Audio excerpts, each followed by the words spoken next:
Hey, so the question asked is use calculus to find the area A of a triangle with given vertices 0, 7, 4, -5, and then 6, 4.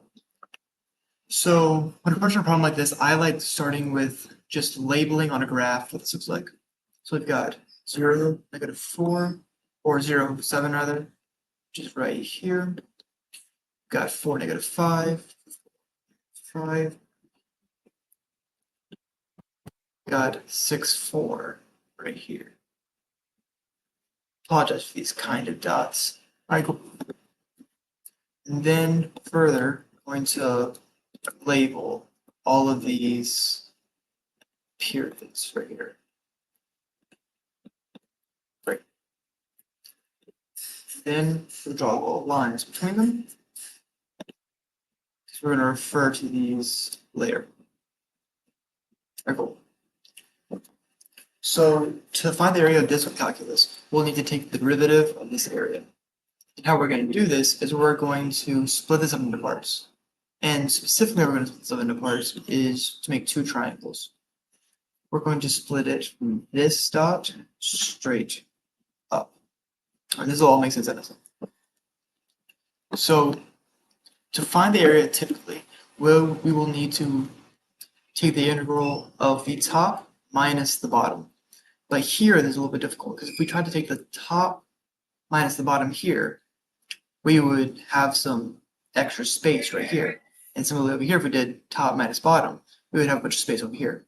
So we'll need to split it into two so it accounts for all the area without adding or subtracting anything else.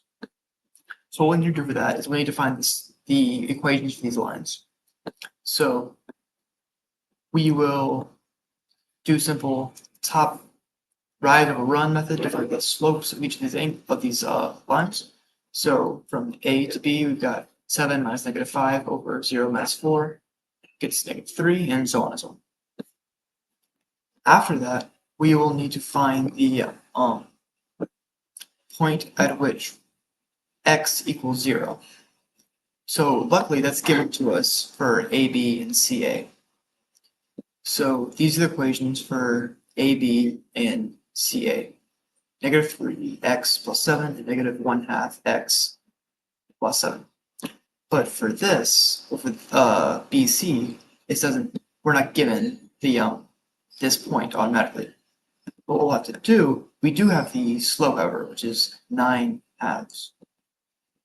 So what we'll have to do is we'll have to shift it, kind of shift it. So we'll have to move 4 spaces to the left.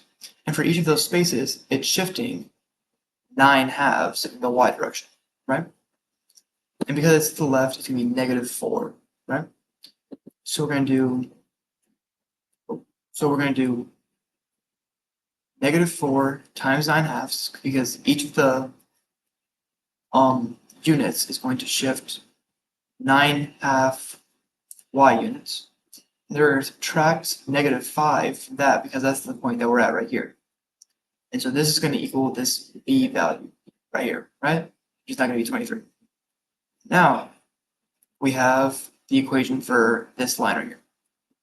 So like I said before, we're going to split it into two parts and then take the integral of this minus this, and then this minus this. And what that looks like is this long guy right here. So the area is going to equal from x equals 0 to x equals 4 of the top minus the bottom. So like I said, and then this is going to be added. So this right here, this is the area of just this portion right here. And this portion right here, that's going to be this area, which is going to be x equals 4 to x equals 6 of the top minus the bottom. And then you're going to do all the calculus you know how to do. And then we end up with A equals 30 if we did it all right. All right, wonderful.